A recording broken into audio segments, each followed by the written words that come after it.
이 문제를 해결하기 위해서는 우리는 전류의 정의에 대한 개념을 알으셔야 돼요. 그리고 계산기에 대한 사용법을 알고 있어야 됩니다. 따라서 첫 번째, 이 영상을 만약에 동영상으로 보고 계시는 분이 있다면 먼저 계산기 사용법에 대해서 숙지를 좀 해주세요. 그리고 이 영상을 다시 와서 봐주시기를 바랍니다. 자, 그러면 이 문제는 전류의 정의를 이야기하고 있는 문제입니다. 그러니까 전류가 무엇인가에 대한 개념이 필요하고요. 그리고 그 전류가 흘렀다, 단순하게 흘렀다, 이것을 이야기하는 게 아니라 흘러가는데 양적인 개념이 얼마가 될 것인가에 대한 것, 즉 다시 말해서 1A라고 하는 게 무엇인가에 대한 개념들을 정리하고 있어야 됩니다. 전류라고 하는 개념은 어떤 거냐? 여러분들 기억되시나요? 처음 들었다라고 한다면 우리가 전기가 흐른다라고 했을 때 그 흐르는 것을 전류라고 하는 겁니다. 그런데 전류는 무엇에 의해서 흐르느냐라고 하는 것이 중요한데 그것이 바로 뭐냐면 전기량이라고 하는 겁니다. 전기량. 그래서 전류를 정의할 때는 전기량이 얼마나 이동했는가에 대한 개념을 가지고 가셔야 됩니다. 여러분들 전기량이 뭔지 아시죠? 모르시면 이제 배우셔야 돼요. 전기량이라고 하는 것은 무엇이냐? 이걸 이제 기호로는 Q라고 하고 단위는 쿨롱이라고 합니다. 쿨롱. 쿨롱이라고 하는 단위를 기억하세요. C입니다. 전기량이라고 하는 것은 전류가 흐르기 위한 것, 이걸 먼저 생각을 하셔야 되는데 전류라고 하는 개념은 바로 이제 그 원자 핵과 또 전자와 뭐 이런 거 기억하실 겁니다. 이런 물질이 가지고 있는 분자 구조, 여기에서 원자 핵을 중심으로 전자가 스핀하고 있고요. 그렇죠? 자전과 공전을 하고 있죠. 그러니까 전자가 있을 때 그 전자가 우리는 마이너스라고 합니다. 전자가 마이너스라고 하는데 얘가 전기량을 가지고 있다는 거죠. 전기량. 전자는 뭘 가지고 있어요? 전기량. 마이너스 쿨롱을 가지고 있어요. 그래서 전자를 기호를 표시할 때 이렇게 표현하죠. 자, 원자 핵에는 어떻게 표현합니까? 이렇게 된 거하고 이렇게 된 게 있죠. 즉 다시 말해서 양성자 또는 양자라고 하는 거 하고요. 다음에 중성자라고 하는 게 있죠. 요거는 양자라고 하고 얘는 전자라고 하죠. 그런데 이런 놈들은 다 무엇을 가지고 있다는 이야기죠?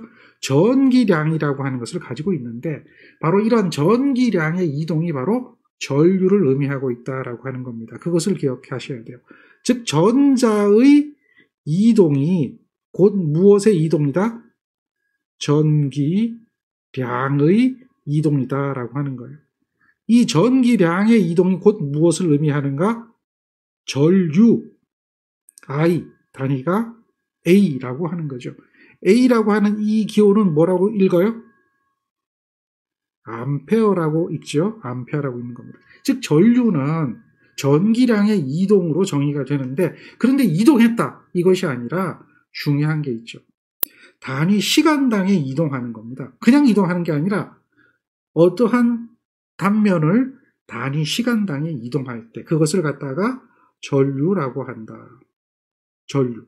그런데 이 전류가 흘러간다라고 하는 것은 바로 전자가 이동한다. 즉 전자가 단위 시간당에 이동한다. 이 이동할 수 있는 물질을 우리는 뭐라고 하냐면 도체라고 하는 거죠. 보통 이제 도체는 금속체가 많이 있죠. 여기에 대한 물질에 대한 성질은 이제 자기약하고도 연관이 되어지는데 바로 그러한 도체를 통해서 도전체라고 하기도 하고요. 도체라고 하는 이런 물질을 통해서 전자가 이동할 수 있다라고 하는 것을 우리는 전류라고 합니다. 그래서 도체 내에서 일정한 방향으로, 한 방향으로 이동하는 것을 전류라고 한다. 무엇이? 전기량이, 즉 전자가 전기량이 도체 내에서 이동하는 것, 이것을 이야기하는 거죠. 그래서 1A라고 하는 정의를 내릴 때는 이렇게 얘기합니다. 이 뜻은 무슨 뜻이냐? 즉 이 시간이라고 하는 개념이죠. 그래서 이걸 갖다 우리는 단위 시간이라고 생각하시면 됩니다. 단위 시간에 얼마만큼의 전기량이 이동했는가. 그래서 시간당 이동한 전기량을 우리는 전류 1A라고 이야기하는 거죠. 그러면 얼마 암페어의 전류가 몇 초 동안에 흘렀다. 그럼 이동한 전기량은 얼마인가라고 할 때 그 이동한 전기량을 표현할 때는 이렇게 표시합니다. 이것은 이동한 전기량이에요. 즉 이동한 전기량이라고 하는 것은 흐르는 전류의 크기에다가 그 전류가 얼마 동안 흘렀느냐라고 하는 시간을 곱할 때 우리는 그것을 이동한 전기량. 이것은 단위가 뭐냐? 쿨롱이라고 하지만 암페어에다가 시간을 곱한 것을 우리는 전기량이라고 한다. 이런 개념을 이해하셔야 됩니다. 일반적으로 우리가 이제 시간에 따라서 그 크기가 변하지 않고 일정하게 되면 이걸 직류라고 하죠. 우리는 직류라고 합니다. 그런데 시간에 따라서 그 크기가 계속 변하는 값, 정연파적으로 변하는 값, 이런 것을 갖다 우리는 교류라고 하죠. 따라서 시간에 따라서 그 값이 변할 때에 대해서 표현하는 식이 하나 있다는 거죠. 그 식이 바로 뭐예요? 요 식이죠, 요 식. 요 식입니다. 시간에 따라서 변하는 값이다. 그래서 얘는 시간의 식을 갖다가 뭐로 표현하고 있습니까? 얘는 시간의 식을 미분하는 거죠. 미분하는 미소시간으로 표시하고 있죠. 미소시간당 미소 변화되는 전기량, 이런 개념으로 표현하는데 이것을 갖다 우리는 IT라고 해서 시간에 따라서 변한다. 주로 이제 그러한 것이 교류값이 되겠죠.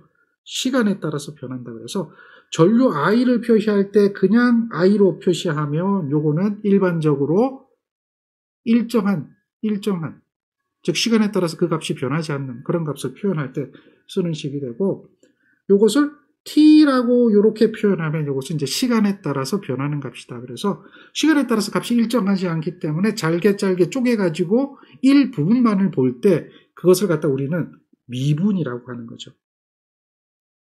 그래서 미분의 식으로 표현할 수도 있고, 지금 요것은 미분의 식이죠. 요거는 이제 정상값으로 표현하는 겁니다. 표현할 수가 있다. 그래서 이 두 가지는 똑같은 전류의 표현입니다. 똑같은 전류의 표현입니다. 자, 이해되시죠?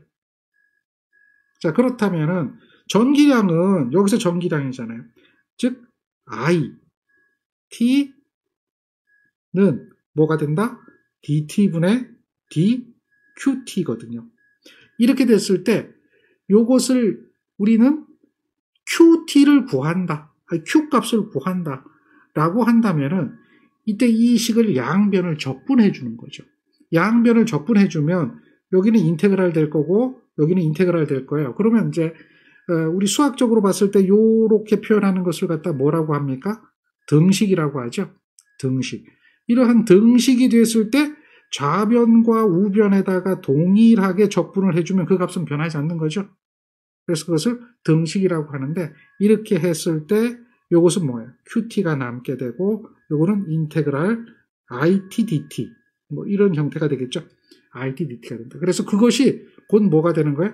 적분의 식이 돼서 우린 전기량을 표현할 때 이와 같은 식으로 표현하게 되는 거죠. 이 문제를 해결하려고 하면 무엇을 할 수 있어야 되느냐 하면 요 식을 세우는 것도 중요하지만 이 식을 적분을 하지 않고 바로 이와 같은 값을 끄집어낼 수가 있어요. 이것을 갖다 우리는 계산기라고 하거든요.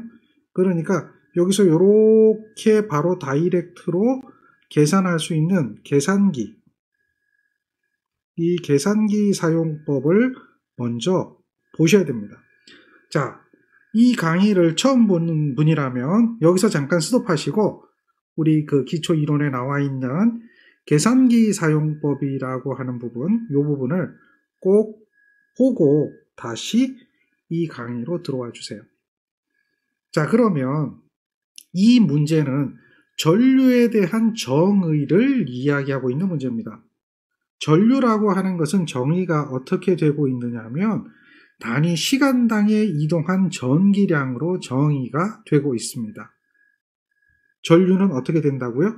단위 시간당 이동한 전기량이다라고 하는 것이다. 전기량이라고 하는 것은 무엇에 의해서 이동하느냐면 전기량은 전자에 의해서 이동을 하죠. 전자는 마이너스로 표시하죠. 그래서 마이너스에 대한 전기량을 가지고 있습니다. 그래서 이러한 전자는 전기량을 얼마나 가지고 있느냐, 전자 한 개가 가지고 있는 전기량이 되겠죠. 그 전자 한 개가 가지고 있는 전기량은 1.602 곱하기 10의 마이너스 19승 쿨롱만큼. 전기량이라고 하는 단위는, 전기량이라고 하는 이것의 단위는 쿨롱입니다. 쿨롱이라고 하죠. 그러니까 이러한 쿨롱의 전기량을 가지고 있고 1.602 곱하기 10의 마이너스 19승 쿨롱입니다. 이것이 이동한다. 즉 전기량이 이동한다라고 했을 때 그것을 우리는 전류라고 정의합니다. 지금 우리가 이 문제를 풀 때는 바로 요 이야기가 되는 거예요. 여기는 전기량이 이만큼이다. 그때 그 전기량, 전류가 이만큼이다. 전기량을 구하라. 이렇게 된다면 전류가 얼마예요? 요만큼이죠. 전기량은 어떻게 되겠어요? 전기량, 이동한 전기량은 인테그랄. 전류의 식이 이렇게 되겠죠. 2t에다가 플러스 3t의 제곱이라는 전류식이죠. 이것을 시간에 대해서 적분하라. 시간이 2초 동안 흘렀거든요. 그러니까 0에서 2초까지 적분하라. 이거거든요. 이것을 적분을 하게 되면 얘가 얼마 나오냐면 36,000 쿨롱이 나온다는 거죠. 쿨롱이 나온다는 거죠. 이게 전기량이에요. 이 쿨롱의 단위는 조금 전에 우리가 이야기했을 때 잘 보세요. 여기는 전류는 쿨롱 퍼 세크죠. 그래서 이 쿨롱 퍼 세크를 우리는 암페어라고 하잖아요. 그러니까 쿨롱 퍼 세크라고 하는 것을 암페어라고 한단 말이에요. 그러면 이항하게 되는 거거든요. 요것을 갖다가 이항하게 되면 쿨롱이라고 하는 것은 어떻게 돼요? 암페어에다가 세크를 곱해주는 거예요. 암페어에다가 시간을 곱해주는 것을 우리는 쿨롱이라고 한다. 이해하시겠죠? 그래서 이 계산하는 값이 암페어 세크거든요. 암페어 세크니까 얘를 뭐로 바꿔라? 암페어 시간으로 바꿔라. 이렇게 문제가 요구하고 있죠. 여기 보면 암페어 시간으로 요구하고 있죠. 그러니까 1시간으로 표현하려면 1시간이 3600초니까 여기에 나와 있는 요 36,000을 얼마로 나눠줘요? 3600으로 나눠줘야 얘가 암페어 시간이 되겠죠. 그렇죠. 이런 개념이에요. 근데 여기서 이제 기본 개념은 단위 시간당에 이동한 전기량이다라고 하는 그 개념. 즉 전자의 이동에 의해 가지고 전류가 흐른다는 개념. 이것을 이해하고 있는 거예요. 그리고 전자 하나가 1.602 곱하기 10의 마이너스 19승 쿨롱인데 얘가 이동할 때 전류가 흐른다. 그때 전류의 크기를 정의할 때는 어떻게 정의하는 거죠?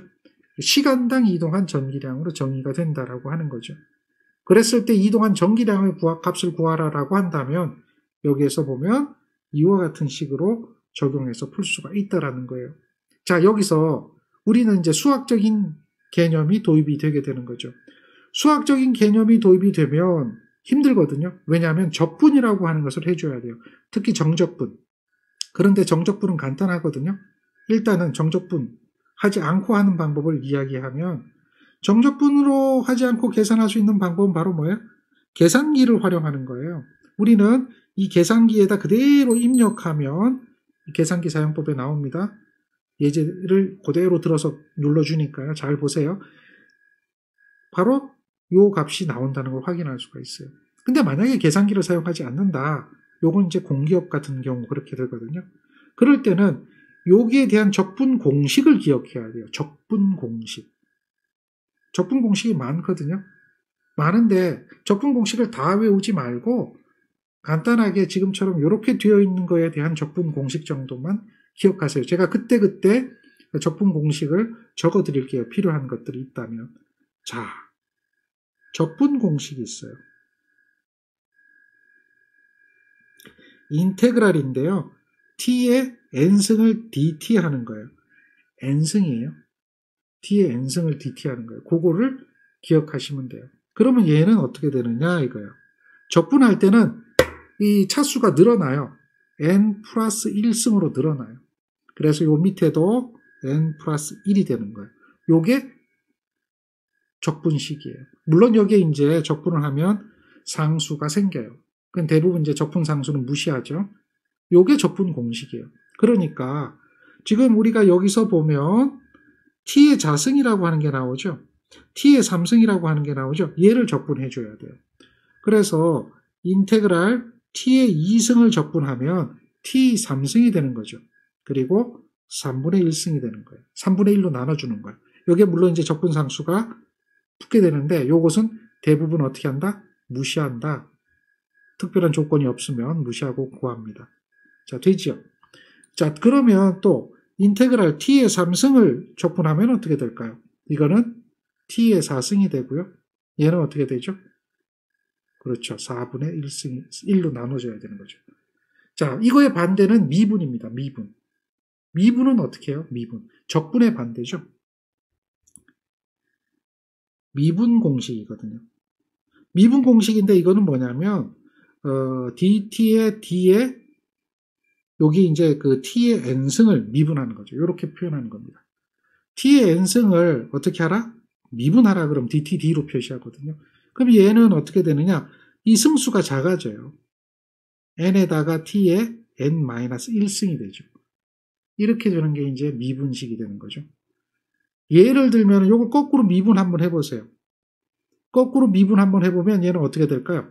예를 들어서 이 공식에다 대입하면 4가 내려오게 되겠죠? 미분한다라고 하면 4가 내려올 거 아니에요. 4분의 1에다 4가 내려올 거 아니에요. 그리고 이거는 어떻게 돼요? 4-1이 되죠. t에 4-1이 되죠. 그럼 걔가 뭐가 돼요? t 3승이 되죠. 요거는 약분돼서 없어지고 t 3승이 되죠. 이렇게 된단 말이죠. 여기는 우리가 원하는 값이 얼마가 된다? t 3승이 된다. 그러니까 미분과 적분은 어떤 개념이에요? 반대되는 개념이에요.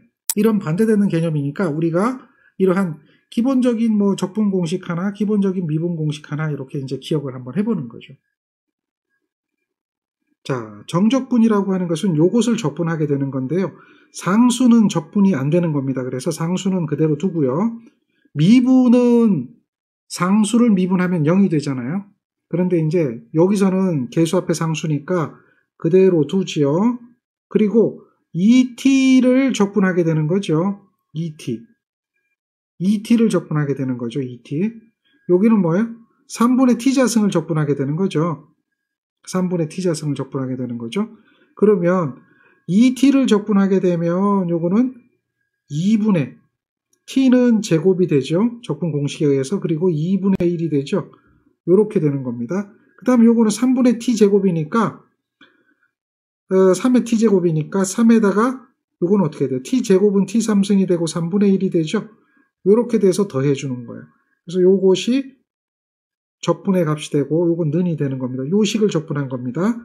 그렇게 되면 적분 구간은 0에서 2초까지니까 0 적고 2 적게 되죠. 그리고 요거는 약분돼서 없어지니까 요렇게 돼서요. 요거는 약분돼서 없어지니 t제곱이 될 거고 요건 약분돼서 없어지니 t3승이 되겠죠. t3승이 될 겁니다. 자, 그리고 적분 구간은 0에서 2초다. t에다가 0, 2를 대입하는 거예요. 자, 요렇게 돼서 t에다가 2 먼저 대입하죠. t에다가 2 먼저 대입하죠. 그리고 그 다음에 t에다가 0 대입하죠. 0. t 대신에 0을 대입하는 겁니다. 그러면 요 두 개가 돼 있으면 요거하고 요거를 0하고 2 넣고 1구간, 2구간이죠? 빼주는 겁니다. 이렇게 해서 계산하는 거예요. 그러면 얘가 계산기 그대로 눌러보세요. 얘가 얼마 나올까요? 그렇죠? 얘가 우리가 계산하면 36,000이 나오는 거예요. 36,000. 이렇게 나오는 겁니다. 그래서 이건 단위가 뭐가 된다고요? 그렇죠. 암페어 세크가 단위가 되어지는 거죠. 이렇게 되는 겁니다.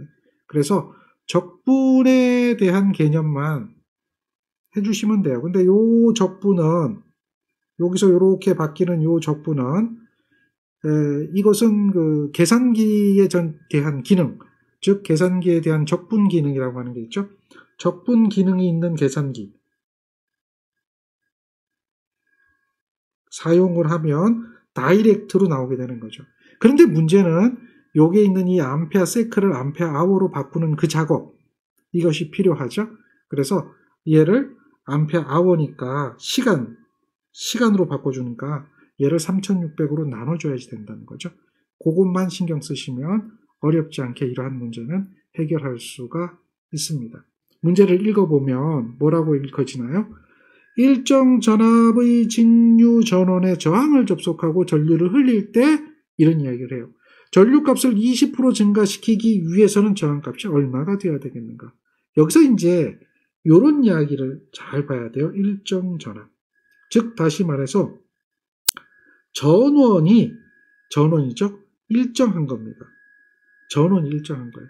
즉 이렇게 회로가 있어요. 회로가 있으면 이제 회로를 그릴 때 이렇게 그리잖아요. 그러면 여기가 이제 전원이고 여기가 부하죠. 그럼 여기에 전류가 흐르면 뭐가 생긴다 그랬어요? 요 양단에는 이만큼의 뭐가 생긴다 그랬어요? 전류가 흐르면 전압 강화가 생긴다 그랬죠. 그랬을 때에 요 전압 강화는 V는 요거하고 같아지거든요. V는 오음의 법칙에 의해서 RI가 되거든요. 그런데 얘가 일정해요. V가 일정한 거죠. 그러면 잘 보세요. 전류값을 20% 증가시키기 위한 저항값은 얼마가 될 것인가? 즉 다시 말해서 저항을 물어보고 있는 거잖아요. 저항은 I분의 V거든요. 즉 다시 말해서 저항은 뭐에 반비례하죠? 전류에 반비례하고 있다라고 하는 것을 우리는 알 수가 있죠. 맞습니까? 저항은 전류에 반비례하고 있다라고 하는 거 확인되나요? 그렇죠. 확인이 되죠. 왜? V가 일정하거든요. 여기에선 요 V가 분명 일정하다라고 이야기하고 있어요. 전원 일정이다. 기억하세요? 이렇게 됐을 때 얘가 20% 증가되려면 얘는 어떻게 돼야 돼요? 즉 얘가 커지려면 얘는 어떻게 돼야 돼요? 작아져야 되겠죠. 반비례라는 거 그거죠. 커질 때 커지면 비례가 되잖아요. 그런데 얘가 커지면 얘가 작아지는 거예요. 반비례하는 거예요. 그러니까 20% 증가라고 하는 것은 뭐냐면 100%에서 20%를 더해줬다라는 얘기죠. 그러니까 얼마가 되는 거예요? 100%에서 20%를 더해주면 120%. 즉 다시 말해서 단위법으로 표시하면 1.2배가 되는 거죠. 즉 전류가 1.2배가 되어진다라고 하면 저항은 작아져야 돼요. 그래서 얘네들은 답이 될 수가 없죠. 왜? 증가됐잖아요. 반비례면 얘가 1.2배가 되면 얘는 어떻게 돼야 돼요? 반비례니까. 얘가 전류가 1.2배가 되면 저항은 1.2분의 1배가 돼야 되죠. 반비례니까. 반대로 가야 되잖아요. 그래서 1.2분의 1배. 1.2분의 1배. 그러므로 1.2분의 1배를 하면 0.83배가 되죠. 0.83배. 1.2분의 1배. 반비례니까요. 자, 요거는 우리가 이제 개념적으로 푼 거고요. 이 문제에서 저항하고 전류가 반비례한다는 개념을 이해했다면 요걸 수식으로 표현하면 어떻게 될까요? 라고 이야기하는 분들도 많아요. 그래서 요것을 한번 수식으로 표현해 보는 거예요. 자, 수식으로 표현하면 이렇게 하면 돼요. 식을 R이 있고요. 는 I가 있잖아요. 근데 I가 반비례하잖아요. 이렇게. 그죠? 근데 요거를 쉽게 표현하는 방법을 이야기하면 얘를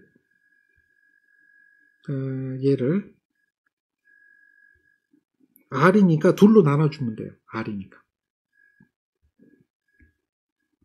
둘로 나눠주면 돼요. 얘를 둘로 나눠주면 돼요. 그러면 요거는 I니까요. 둘로 나눠주면요. 이렇게 하면 돼요. 요게 이제 반비례식이에요. 비례식이라고 하면 어떻게 되냐면 예를 들면 V는 R에 비례하죠. V는. 그죠? 요게 RI에서 I가 일정하다고 가정하고 I가 일정하면 요거는 V는 R에 비례하거든요. 만약에 이런 경우라면 V를 둘로 나눠줘요. R도 어떻게 해줘요? 둘로 나눠주는 거예요. 이거 위아래로 똑같이 있어요. 비례거든요. 그럼 같이 해주면 되고 점 같이 찍어주면 돼요. 그러면 이제 요게 처음 값이면 요게 나중 값이죠. 요게 처음 값이면 요게 나중 값이에요. 요것도 마찬가지예요. 여기도 점 하나씩 찍어줘요. 그러면 요게 처음 값이면 요게 나중 값이고요. 요게 처음 값이면 요게 나중 값이죠. 그래서 요거를 정리해 주는 거죠.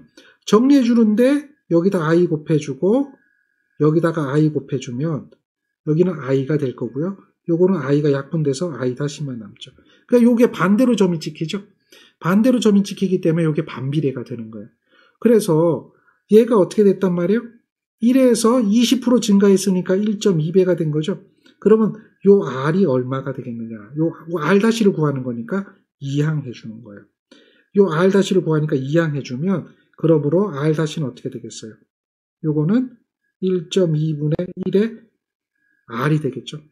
그래서 0.83배의 r이 된다. 이렇게 수학적으로 수식으로 표현하는 거예요. 이게 이제 반비례라고 하는 거죠. 반비례. 비례일 때는 뭐 이런 형태로 표현하죠. 요거는 비례일 때 어쨌든 이래요. 자, 여기서 잠깐 이 문제는 이렇게 해결이 됐는데요. 가만 보니까 V는 RI라고 하는 이런 관계가 성립하거든요. 그러니까 여기는 전압 상승이고요. 여기는 전압 강하잖아요. 이렇게 놓고 봤을 때에 요 점을 잘랐거든요. 잘라놓고 어떻게 하죠? 전원과 전압 상승이에요. 여기는 뭐죠? 부하, 전압 강하죠. 이것이 서로 어떻게 되고 있어요? 같아지고 있다는 거예요. 전압을 공급한 만큼 전압의 강화가 생긴다는 거죠. 전압을 공급한 만큼 전압의 강화가 생긴다. 우리는 오음의 법칙을 적용해서 문제를 풀 수가 있다라고 하는 겁니다. 어려운 얘기 아니에요. 오음의 법칙이고 전류하고 저항 사이의 관계. 무엇이 일정한가를 우리는 봐야겠죠. 무엇이 일정한가. 여기서 전원이 일정하다. 일정 전압이다. 그럴 때 전류값을 120%로 하면 20% 증가시킨다는 얘기는 120%로 하면 이런 얘기가 되겠죠. 그때 저항값은 몇 배로 되겠는가라고 하는 이런 얘기를 간단하게 해결해 볼 수가 있는 겁니다. 이 문제는 적용되는 법칙이 있어요. 자, 요런 것을 보면 우리는 적용되는 법칙을 생각할 수가 있어요. 얘가 딱 보이면 뭐가 보이죠? 그렇죠. 전류가 흐르고 저항이 존재한다. 그래서 RI라고 하는 뭐가 있다? 전압 강하가 있다라고 하는 것을 이야기할 수가 있겠죠. 그래서 오음의 법칙이 생각이 나야 돼요. 그런데 전류가 여기도 이렇게 흐르죠? 그럼 여기도 뭐가 생겨요? RI라고 하는 마찬가지로 전압 강하가 생기죠.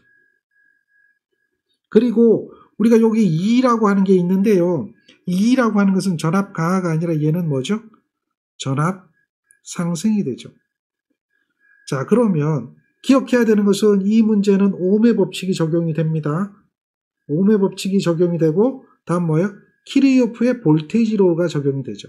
전압 법칙. 전압 법칙이 적용이 되죠. 왜? 전압 상승은 뭐하고 똑같아요? 전압 강하고 똑같은 거죠. 전압 상승은 전압 강하하고 똑같은 거죠. 그걸 생각해야 돼요. 자, 그래서 이와 같은 그림의 회로에서 저항의 값을 구하라. 저항값 구하래요. 저항값. 그럼 저항의 값을 구하라라고 이야기한다면 이 회로에 대한 방정식을 풀어서 R을 구해야 되거든요. 그래서 오음의 법칙과 키르요프의 법칙을 적용하는 거예요. 오음의 법칙과 키르요프의 법칙을 적용하면 자, 키르요프의 법칙, 전압 법칙은 어떻게 되죠? 간단해요. 전압 상승 2. 전압 강하 뭐가 돼요? RI 플러스 전압 강하 뭐가 돼요? RI 이거거든요. 이걸 갖다 우리는 키르요프에 대한 전압 방정식이라고 그래요. 그래서 키르히호프에 대한 전압방정식을 세웠다. 그랬더니 이와 같이 나온다. 이거하고도 똑같은 이야기죠. 단지 RI 대신에 뭘 넣은 거예요? V를 넣은 것 뿐이에요. 요거 대신에 V를 넣은 것 뿐이에요. 똑같아요. 나중에 어차피 바뀌어질 테니까. 그런데 문제는 말이죠. R 값을 구하는데 E와 V, R로 표현하고 있잖아요. 그렇죠. 따라서 이거를 갖다가 이렇게 V로 직접 넣는 것보다는 어떻게 하는 게 좋죠? 그렇죠. RI로 넣는 거예요. 이렇게 놓고 나서 어떻게 해요? R 더하기 R 해가지고요. I로 묶어주는 거예요. I로 묶어주는 거예요. 그런데 이 I가 뭐냐? 요게 요 양단의 전압이잖아요. 즉, 요 RI가 곧 뭐하고 같아요? V죠. V는 RI하고 같으니까요. I라고 하는 것은 어떻게 되죠? R분의 V다라고 여기에서 요러한 식을 찾아낼 수가 있어요. 그러니 요거를 갖다가 우리는 요 I를 갖다 뭐로 바꿔주는 거예요? R분의 V로 바꿔주는 거죠. 요거를 R분의 V로 바꿔주는 거예요. I 대신에 뭘 집어넣은 거예요? R분의 V는 거예요. 됐나요? 우리는 여기서 R 값을 구하는 거예요. R 값. R 값을 구하는 거예요. 그런 식을 세워주면 돼요. 어려운 얘기는 아닙니다. 즉 다시 말해서 R 값을 구하려면 여기서도 마찬가지가 되겠지만 여기서도 마찬가지예요. 이걸 전개해버리면 얘는 어떻게 돼요? R분의 R, V가 될 거고 요거는 V가 되겠죠. 요거는 2가 되겠죠. 이렇게. 요 V를 이항시켜주면 돼요. V를. 그럼 넘어가면 뭐가 되죠? 넘어가면 플러스가 되죠. 플러스. 그죠? 요 플러스. 여기 넘어가면 마이너스가 되죠. 이거 플러스니까. 여기가 플러스니까 넘어가면 마이너스가 되죠. 그래서 2 마이너스 V가 될 거고요. 요거는 R에다가 RV가 되겠죠. 그러니까 이 식을 정리하는 거예요. 그러니까 요거를 이항한다. 그 이항에 대한 개념이 필요한데요. 이항이라고 하는 것이 뭐냐? 이제 이항 이런 이야기를 해요. 그 등식이 있어요. 이렇게 되는 건 등식이라 그래요. 등식이 있는데 여기 있고 여기 있고 여기 더하기 A가 있는 거죠. 더하기 A를 등식을 넘어가게 되면 더하기 A가 뭐가 돼요? 여기가 마이너스 A가 돼요. 넘어가게 되면. 왜 그러냐면 등식이니까 여기다 마이너스 A 해주고 여기다 마이너스 A 해주면 요거는 없어지고 여기서 이항하게 되면 마이너스 A가 이쪽에 와 있는 거죠. 다시 말해서 B 플러스 C는 요게 뭐 A다라고 하면 요거에서 B를 구한다 그러면 요걸 이항해 줘야 되잖아요. 요 C를 이항해 준다라고 하는 것은 여기다가 마이너스 C 해주고 여기다 마이너스 C 해주는 거예요. 그럼 마이너스 C는 없어지는 거죠. 이게 등식이잖아요. 요게 이항이에요. 즉 더하기가 등식을 넘어가면 빼기가 될 거고 빼기가 등식을 넘어가면 더하기가 될 거예요. 그게 기본 이항의 개념이죠. 곱하기도 마찬가지예요. 곱하기도 이항을 할 수가 있는데요. 곱하기에 대한 이항은 이것도 이런 개념으로 보시면 되죠. 예를 들면 이제 A가 있고 B가 있는데 이게 C란 말이에요. 이항해라. A를 이항해라. 그러면 어떻게 해야 되냐면 이걸 A를 나눠주는 거예요. 그럼 여기도 A로 나눠주는 거죠. 그럼 요거는 A가 없어지고 뭐만 남아요? B는 A분의 C가 되는 거죠. 그러니까 여기 있던 곱하기 A가 이항되면 뭐가 돼요? 나누기 A가 되는 거죠. 그래서 이항의 개념은 반대로 된다. 곱셈은 어떻게 되는 거예요? 나눗셈이 되는 거예요. 곱셈은 나눗셈이 되는 거예요. 얘는 이게 되고요. 덧셈은 어떻게 되는 거죠? 이건 뺄셈이 되죠. 빼기. 이렇게 되는 것이다. 그거에 대한 개념을 정리해 줘야 돼요. 이항이다. 따라서 요 식을 다시 한번 보세요. 요 식을 이항해 주는 거죠. 얘를 이항하면 마이너스가 되는 거죠.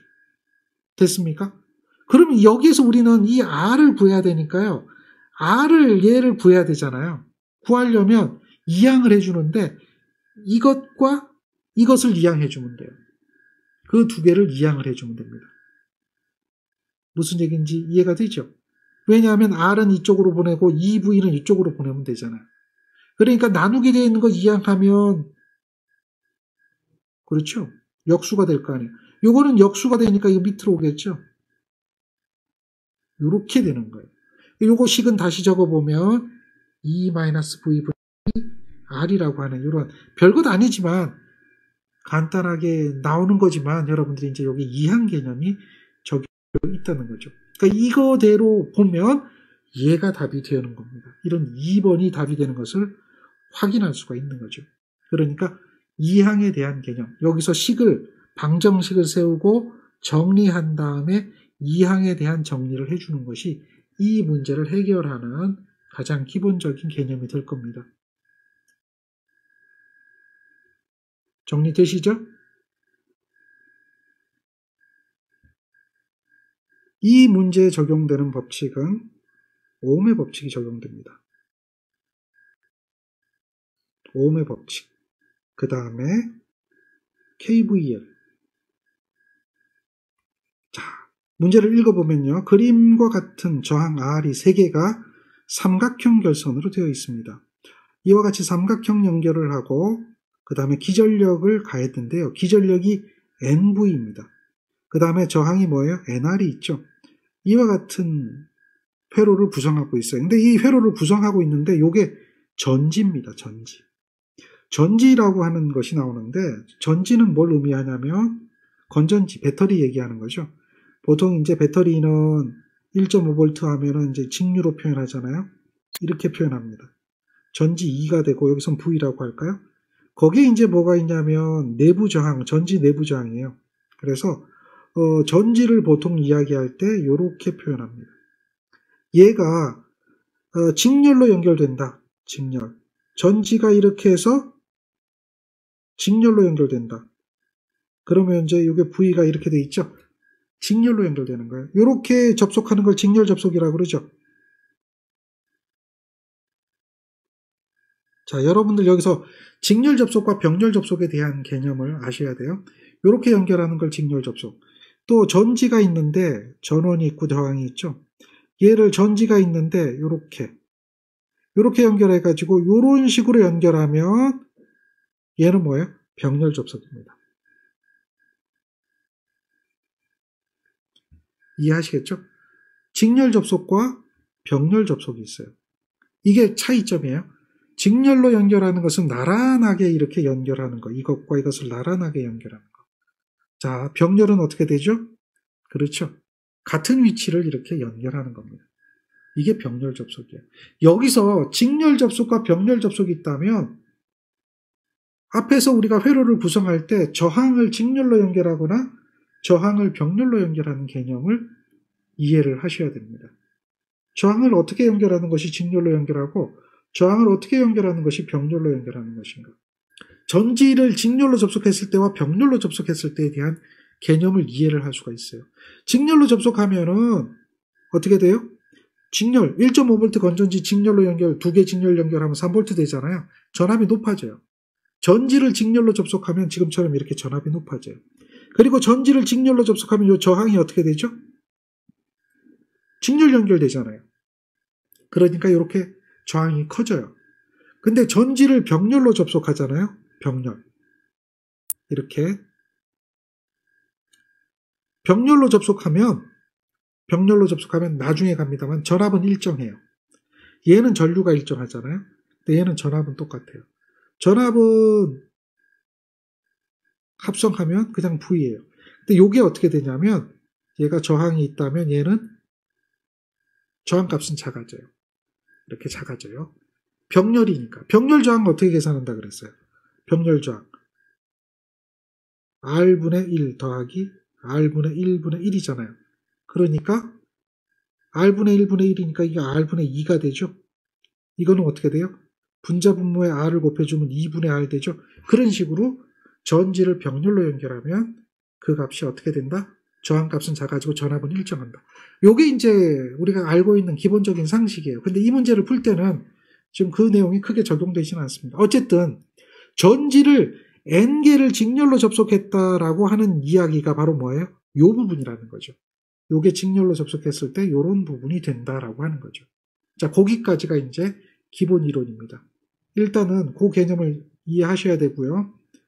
자, 그러면 저항의 직렬 연결, 병렬 연결에 대한 개념을 우리는 배웠어요. 이런 회로에서 저항을 구하라고 그랬거든요. R은 얼마냐? 조금 전에 여러분들이 앞에서 배웠던 예지하고 똑같은데요. 자, 여기에 있는 이 저항이 있어요. 요 저항과 요 저항은 무슨 연결되어 있습니까? 이렇게 연결되면 무슨 연결되어 있어요? 두 저항이 직렬 연결된 거예요. 그리고 그 두 저항이 직렬 연결된 것에 요 R이 어떻게 연결된 거죠? 요 점과 요 점을 연결함으로써 이 두 개 저항, 이 두 개 저항은 직렬 연결되니까 2R이 되겠죠? R 더하기 R이니까. 그 2R과 여기 R이 무슨 연결되어 있어요? 병렬 연결되어 있는 거죠. 그래서 이것에 대한 등가 회로를 그리면 요렇게 되어 있는 거예요. 요 두 개 직렬 연결되니까 2R이 되고 요 R 하나가 있죠. 그리고 여기에 전압이 존재하죠. 전압이 얼마예요? 이렇게 돼서 NV가 존재하죠. 여기는 NR이 존재하죠. NR, NV 이렇게. 그래서 이 회로를 우리는 이해를 해야 돼요. 자, 그럼 이 회로에서 방정식을 세워줘야 되는데 그 방정식은 무슨 방정식이에요? 키르이호프의 방정식이죠. 키르이호프의 방정식을 세워주면 돼요. 어렵진 않아요. 그러면 이 문제를 갖다가 우리가 여기에서 배웠던 이 문제처럼 만들어주는 거예요. 그러면 똑같은 문제가 될 테니까요. 이런 형태의 문제로 만들어주려면 요 두 개의 저항을 어떻게 해주면 되죠? 합성을 하면 되잖아요. 합성을. 하나로 이렇게 만들어주면 되죠. 여기는 NV, 여기는 NR. 그러면 요거는 병렬 연결이니까 우리가 알잖아요. 방금 전에 병렬 연결할 때는 분모는 2개 더해주고 분자는 2개 곱해주고 이렇게 되겠죠. 이게 병렬 연결의 합성저항이죠. 그러니까 얘는 어떻게 됩니까? 여기 3R이죠. 3R. 다음에 얘는 어떻게 되죠? 2R 제곱이죠. 그래서 약분시켜버리면 얘는 어떻게 돼요? 3분의 2R이 되죠. 그러니까 여기가 3분의 2R이 되는 거예요. 이게 등가가 된 거죠. 이렇게 회로를 등가를 해보는 거죠. 그러면 이 회로를 만들어 놓고 나니까 뭘 만들 수 있어요? 그렇죠. 전압방정식. 그걸 만들 수가 있어요. 전압방정식을 만든다는 얘기는 여기에 있는 요게 뭐죠? 기전력이잖아요. 기전력. 맞습니까? 기전력이잖아요. 그 기전력은 뭐하고 똑같아야 된다? 전압강하의 합과 같아야 되는 거죠. 얘는 2개 전압강하의 합과 같아야 된다. 전압강하는 뭐예요? 여기는 전압강하가 전류 I가 흘렀다면 NR I가 될 거고요. 요거는 어떻게 돼요? 전압강하는 3분의 2R I가 되겠죠. 그리고 이거는 더해준 것은 뭐하고 똑같아야 돼요? NV하고 똑같아야 되는 거죠. 그래서 방정식을 세워보면 NV는 이렇게 될 거예요. 그리고 NR I 더하기 뭐가 돼요? 3분의 2R I가 되는데요. 여기서 I를 묶어버리는 거죠. I를 묶어버리는 거예요. I를 묶으면 이렇게 되겠죠. 이런 형태로 식을 만들 수가 있어요. 자, 여기서 이제 우리는 R값 하나, 미지수 하나밖에 없으니까요. 여기에 있는 이 I를 이항시켜 주는 거죠. 그러면 양변을 I로 나눠주면 여기는 어떻게 돼요? NV를 I로 나눠주는 형태가 될 겁니다. NV를 I로 나눠줘요.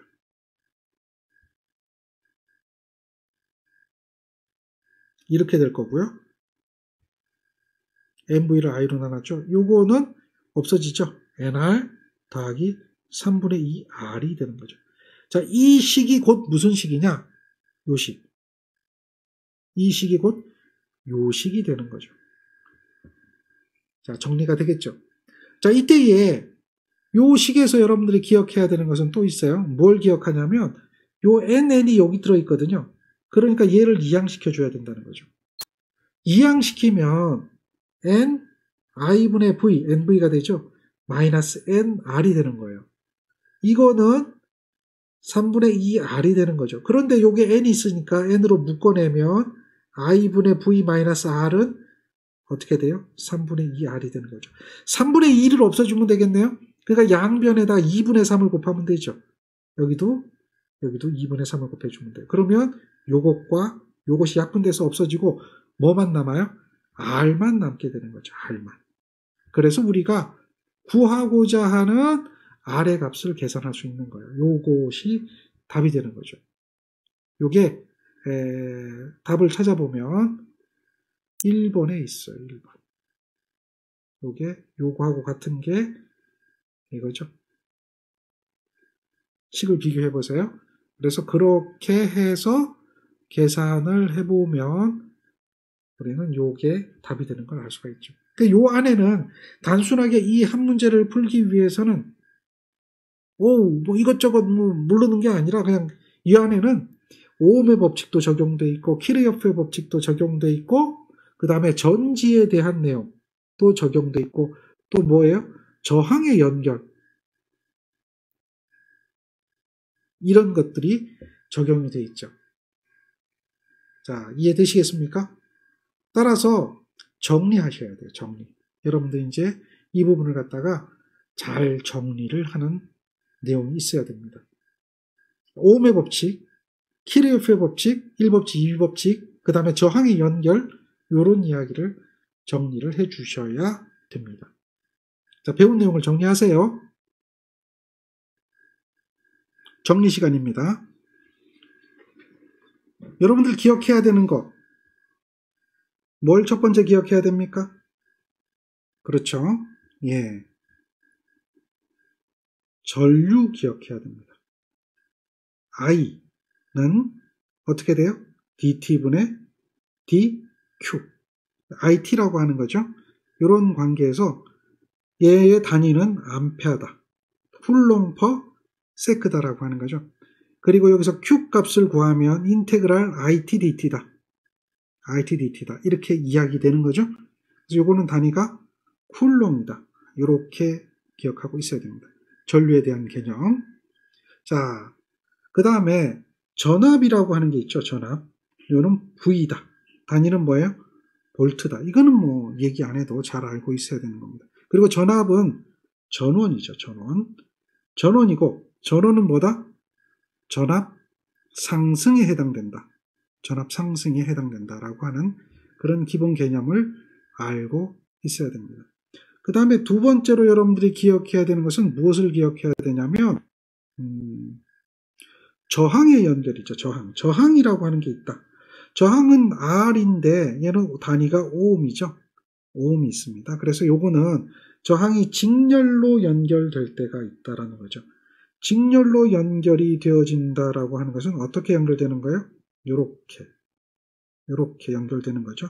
R1, R2입니다. 그랬을 때 이것에 대한 합성 저항이라고 하는 게 있다는 얘기죠. 합성 저항이라고 하는 것은 얘는 어떻게 된다?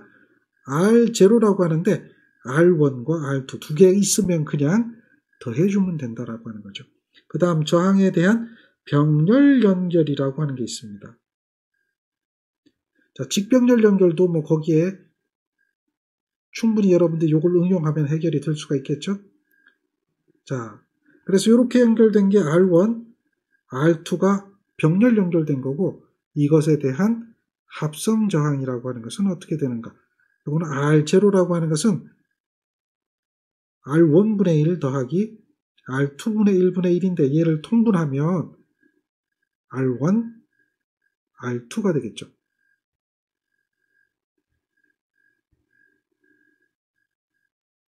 그리고 R1, R2가 되겠죠. 이렇게 병렬에 대한 값을 계산할 수 있어야 된다. 그리고 이러한 점을 본다. 그러면 이제 그게 키르이어프에 대한 전류 법칙이 되겠죠.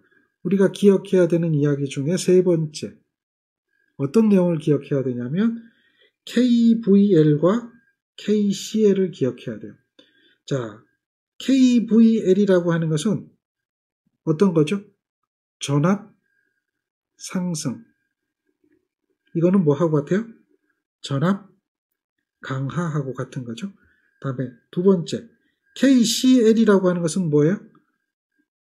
들어오는 전류. 들어오는 전류는 바로 이런 점을 얘기하는 거죠. 이런 점. 들어오는 전류는 뭐예요? 나가는 전류. 들어오는 전류는 나가는 전류하고 같다. 이것이 이제 KVL, KCL이죠. 자, 여기서 기본적인 이야기가 있죠. 그 기본적인 이야기는 뭡니까? 오음의 법칙.